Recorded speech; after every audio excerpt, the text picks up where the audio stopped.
Pemirsa, Anda kembali lagi di Selamat Pagi Indonesia. Dan sekarang bulan Agustus, yaitu bulan kemerdekaan Republik Indonesia. Nah, untuk memperingati detik-detik proklamasi, biasanya kita lebih baik lagi ini untuk mempelajari kembali sejarah-sejarah dan juga mengenang jasa-jasa pahlawan. Dengan salah satu caranya adalah mungkin mengunjungi tempat-tempat bersejarah sehingga kita bisa menghidupkan kembali masa-masa perjuangan para pendiri bangsa kita.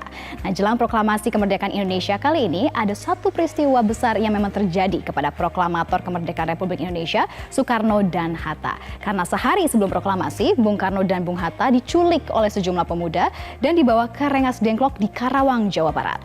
Di sana, Soekarno dan Hatta diasingkan sementara oleh para pemuda agar tidak terpengaruh oleh Jepang dan didesak untuk mempercepat proklamasi kemerdekaan Republik Indonesia. Seperti apa sebenarnya rumah singgah proklamator di Rengas Dengklok? Dan kita akan mengajak pemirsa melihatnya lebih lanjut lagi dan melihat ada apa aja sebenarnya di sana, dan berikut liputannya untuk Anda.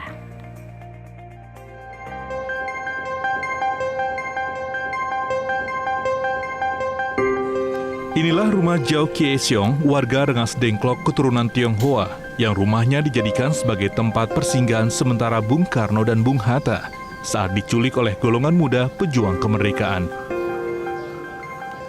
Tepat sehari sebelum proklamasi kemerdekaan Republik Indonesia, yakni pada tanggal 16 Agustus 1945, para pemuda dari kelompok Menteng 31, seperti Sukarni, Sundancho Singgi, Yusuf Kunto dan tokoh-tokoh lainnya, membawa Bung Karno dan Bung Hatta ke Rengas Dengklok agar menjauh dari pengaruh Jepang dan didesak untuk segera memproklamirkan kemerdekaan Indonesia. Di dalam rombongan itu juga ikut serta istri Bung Karno, Fatmawati, dan putranya yang masih bayi, Guru Soekarno Putra. Awalnya para pemuda hendak membawa Bung Karno serta rombongan ke Markas Pembela Tanah Air atau PETA di Rengas Dengklok.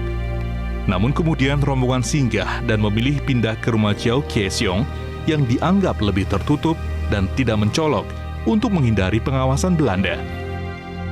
Di rumah sederhana inilah Bung Karno dan Bung Hatta sempat menyusun teks proklamasi.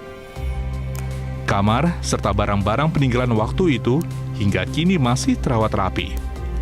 Kamar Bung Karno dan keluarganya serta kamar Bung Hatta masih dijaga dan dirawat oleh keluarga Jiao Kieseong. Sejumlah foto ditambahkan untuk memperkuat sejarah peristiwa Bung Karno dan Bung Hatta saat dibawa ke rumah tersebut. Rumah Rengas Dengklok ini sejatinya sudah tidak berlokasi di tempat aslinya dulu. Pada tahun 1957, keluarga terpaksa memindahkan rumah yang awalnya berlokasi di pinggir Sungai Citarum itu ke lokasi sekarang karena terkena abrasi. Kini rumah yang terletak di Kampung Bojong Tugu, Kecamatan Rengas Dengklok, Kabupaten Karawang, Jawa Barat ini telah dijadikan situs cagar budaya yang dibuka secara umum bagi masyarakat yang ingin berkunjung dan lebih mengenal sejarah kemerdekaan Republik Indonesia. Cucu mendiang Jiao Kieseong, Yanto Juhari, mengaku bangga rumah peninggalan kakeknya menjadi saksi sejarah perjuangan kemerdekaan Republik Indonesia. Masa bangga aja disinggahin, dan lagi itu kan di sini kan tujuannya bukannya menyolokkannya, kan mau bikin teks proklamasi. Itu yang kita mesti banggain tuh, bikin teks proklamasi di sini gitu. Nah, setelah dia pulang sana dia langsung ke Laksamana Maeda. Dan sana diketik sama Sayuti Malik. Nah, selanjutnya dia bodok lagi di sana. Nah, 17-nya baru proklamasi diproklamirkan. Itu ya, kalau kita bangga lah kalau kita bahkan di Kerawang itu, sama Kerawang itu kan pangkal perjuangan.